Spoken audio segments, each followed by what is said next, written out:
Finding the Dingy Skipper butterfly at Kibberton caused us to look elsewhere. We quickly established it was on the spoil heap of the former pit in close by Dinnington.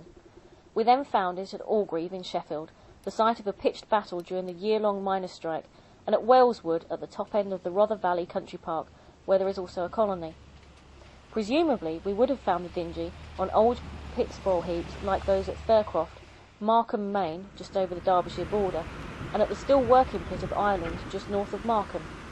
Given time, we shall look for them over the next few years, but should we find them here, as we doubtless will, their days will be numbered, for Markham is being developed, and there are dumper trucks everywhere. At Dinnington, it was proposed that 30% of the site was to be set aside for mixed industrial and commercial development. The emphasis was on encouraging the expansion of local business and to bring in inward investment. Originally, it was estimated the Dinnington project, when completed, would attract over £70 million of investment and create 3,000 jobs. Though the spoil heap makeovers are part of the Coalfields Regeneration Programme, they also qualify for EU aid. Objective 1 and Objective 2 are part of the aid package and come directly from the EU. The first is valued in ECUs and is related to the rundown of the Common Market Agricultural Policy, an area qualifying for Objective 1 aid if its GDP is 25% below the EU average. The second, Objective 2, is designed to facilitate the changeover from former heavy industry, like coal mining and steel making, to modern ones like IT, bioscience/biomedical healthcare industries, and the growing number of eco-industries to do with the environment and alternative energy technology. Append a deep bow before the creative industries, like fashion and retail therapy, and it is obvious the bullshit quota is far higher in Objective 2 than Objective 1, which is mainly concerned with rural diversification and branching out from farming. As Dinnington sits within the grandly named South Yorkshire Technology Corridor and SEZ, a strategic economic zone, the prophecy should by now have come to pass, and a Californian-style high-tech park arisen on the remains of the former pit heap. Instead, what we do have is a business park dominated by a hulking magazine and newspaper distribution centre for much of this part of northern England. Despite a pot of gold, a mountain, when all the subventions are totted up, to near on £2/3 of £1 billion, we are back at old-time warehousing and distribution, low pay and job insecurity.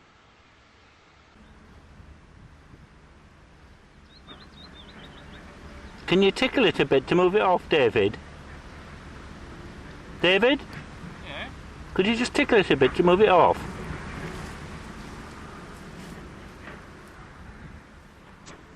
This neoliberal business vanguardism was able to sell itself that bit more effectively by cloaking itself on paper in an ecological disguise that was little more than barefaced lying in reality. The colliery spoil was to be planted with trees to produce a community woodland feature with over 6 acres of public open space footpaths and natural wildlife habitats to access and view migrant birds such as snipe, lapwing and redshank, enhanced further by a bird scrape to suit the rare little ringed plover. It was specifically suggested that a wildlife meadow will be produced to enhance the site for wildlife, particularly birds, butterflies and insects. Furthermore, natural heritage areas will be left untouched and provide a haven for wildlife, and an existing stream currently partly culverted will be opened up to enhance another habitat for wildlife. In practice, nothing was farther from the truth. This footage was shot between 2004-2005 and shows the dumpers taking away contaminated spoil and returning with lorry loads of good soil contaminated with alien plant seeds and grasses. Note the bare earth on both sides of the old concrete fence. Isolated plants of bird's foot trefoil, the butterfly's food plant, cling on here and there. More bare earth and, as you can see, the butterflies just love it. The dumper trucks keep rolling in and out. We are looking at the end. Unlike at nearby Kibberton, there are 2 spoil heaps within half a mile of each other. One is pre-ecologically aware makeover, dating from the 1970s, and therefore wildlife friendly without ever trying to be. The other, a post-modern double-dealing eco-makeover, and therefore a wildlife graveyard. The latter was the one in most recent use, the spoil being transported by rail from the pithead where the newspaper distribution centre now stands. The spoil underwent the same extensive remedial treatment as at Kiveton. Piled up in windrows, aerated, then spiced with nutrients, it was then transported back to the site.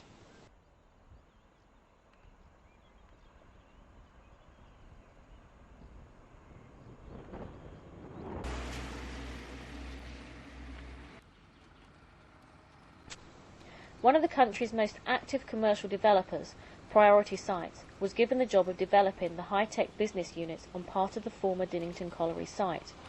It is a joint venture company owned by the Royal Bank of Scotland and the National Regeneration Agency English Partnerships. Priority Sites is also responsible for the attractive landscaping, a key feature reflecting the development's high-profile location. The ugly truth is that the landscaping has massively helped destroy the Dingy Skipper on this former colliery site. Standing on the old 19th century spoil heap by the side of the new building site, we can see the newer spoil heap, which was in use right up to the closure of the colliery in 1994. This is how the terrain looked when the spoil heap was in the first stages of the makeover, and now we look down to where the older business park from 2 decades or more ago was situated. Note well the new layer of clay that has been freshly deposited over the grey shell and the contrast between the spoil, the clay and the covering of topsoil.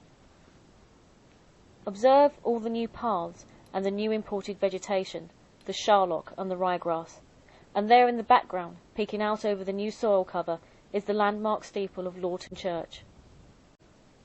All this earth has been brought in and dumped on the old shell base that still grins through here and there, in among the typical old mottled ochre and grey mud pathways that crisscross the spoil heap.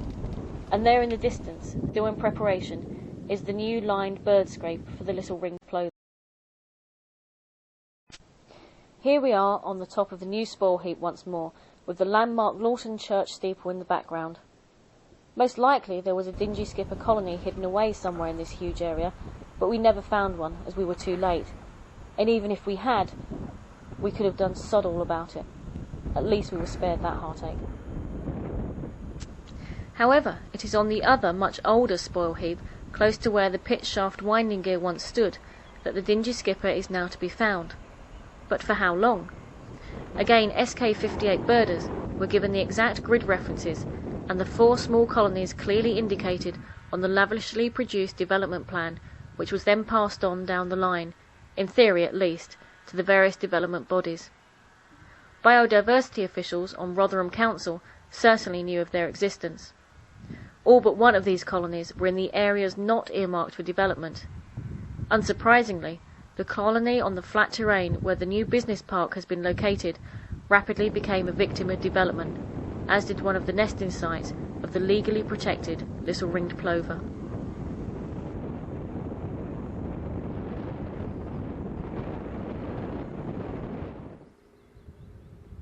We now turn to the private estate, much of it of very recent origin, and built on the reclaimed lower slopes of the spoil heap.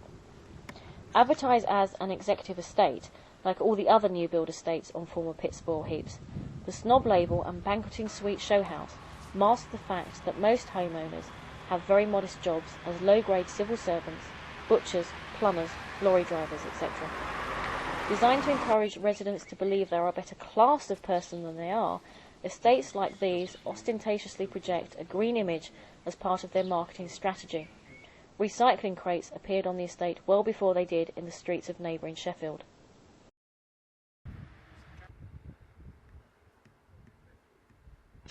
The roads have names like Limelands and Broadoaks, though one would be hard put to find an oak or lime anywhere. Never has home building been so stamped with the sign of nature, and for several years we have been compiling a list of modern estate names like the Sycamores, Teazle Bank, Hawthorne View, Fox Meadows, and so on. Like many other towns, Dinnington has several streets named after the various English lakes and the Romantic poets. This fashion has long gone, and instead we have a nature that is not filtered through art but speaks for itself. And though the contemporary fashion is calculated to give the illusion of sustainability and living in harmony with nature, ultimately this reclassification of estate names on the basis of natural species is an oblique acknowledgement nature has burst through poetry and nature writing, and now stands naked before our eyes. Something else had changed from 30 years ago, and not just the street names. House price inflation is now the motor of the economy here, just as it is in America, and there are disturbing signs the rest of Europe is now following suit. Far more than just a trifling economic fact, it sums up a way of life. With rising house prices as collateral, it is part of the buy now, pay later, easy credit mechanism leading to unprecedented levels of personal debt, calculated at an incredible £7.6 trillion, which vastly outweighs the £7 billion worth of household assets. This will include the garden, but not the low-maintenance exotic garden centre horticulture to match, or the disproportionate fashion for hard-standing that is more and more unrelated to the need to double the size of carports to accommodate the growing number of 2- and 3-car households. Combined with that fiction of greenery covering roundabouts, road medians and the new estates in general, the real aim is to repel rather than attract nature, because this anti-nature looks more reassuring, neater and maintained than does nature left to grow up wild, free and disruptive, and therefore just asking for an antisocial behaviour order. People are pressurised into continually climbing up the housing ladder, for moving house spurs increased consumption. However, we are not talking here merely of a new suite of furniture, fridge or 38-inch LCD telly costing £1,500, but of the illusion of fulfilment and that promise of happiness without which the credit mechanism would break down. Increasingly nowadays, this includes the consumption of images of nature whose manipulated greenwash end product spreads even further and wider, concealing the true state of affairs, which is one of unparalleled destruction. It is, all told, a far more sophisticated form of indoctrination than any that has hitherto existed. It is dependent for its success upon growing atomization and the loss of community, which is felt everywhere to a greater or lesser degree, and not just amongst those over the age of 35 in places like Dinnington. The more vacated social life becomes, the more the home grows in importance, as an isolation cell, a hall of mirrors, and a place of illusions, ruled over by an all-powerful, in the main, electronic media. As it is, the UK has become the warehouse of the world, Tetra Pak, big box hangars, dominating the high-carbon economy of depots, deliveries and retail parks. This and the allied economics of the housing market will determine the future of the butterfly. The deflation and inflation of the butterfly's numbers will follow the rise and fall of house prices and land values. Deflation and negative equity in the housing market, if and when it happens, will at least in the north bring a halt to the declining numbers of Dingy Skipper. Who said that butterflies and political economy were separate? The fate of the Dingy Skipper shows how entwined the destinies of both are. The biggest Dingy Skipper colony, with about 50 on the wing at the height of the emergence, lies cheek by jowl with the development area. This was once separated from the pit proper by typical wartime fencing of corroding hockey stick concrete posts, which has now been replaced with an up-to-date, close mesh security barrier that's impossible to get through, unlike the former, which over the years has been breached in lots of places. This 19th century spoil heap, like many of the older spoil heaps, has for some time been an informal nature reserve and farming area, and top of the spoil heap now crowned by an unattended hay meadows. A dispersed woodland of alder, birch and hawthorn, planted 3 decades ago, now surrounds 3/4 of the base. This is crisscrossed by muddy, furrowed, recreational paths for local inhabitants, which fortunately are badly maintained by Rotherham Council. Even the hay meadows on the top have wooden seats dotted here and there, and no one is ever in any danger of being shouted at by a local farmer. It cannot be stressed too often that Rotherham Council biodiversity officials have been informed of the whereabouts of this threatened butterfly on this part of the spoil heap. However, they will not, for certain, do a damn thing about it. An afternoon's work for 2, we are tempted to bring in chainsaws and set about cutting back some of the trees. We would, of course, be accused of damaging council property and face instant arrest. An ad hoc essential measure like this was far more likely to be tolerated even 15 years ago than it is today. The unspoken rule is if officialdom refuses to lift a finger, then for sure no one else will be allowed to, even if that bureaucratic inertia results in the death of an endangered butterfly.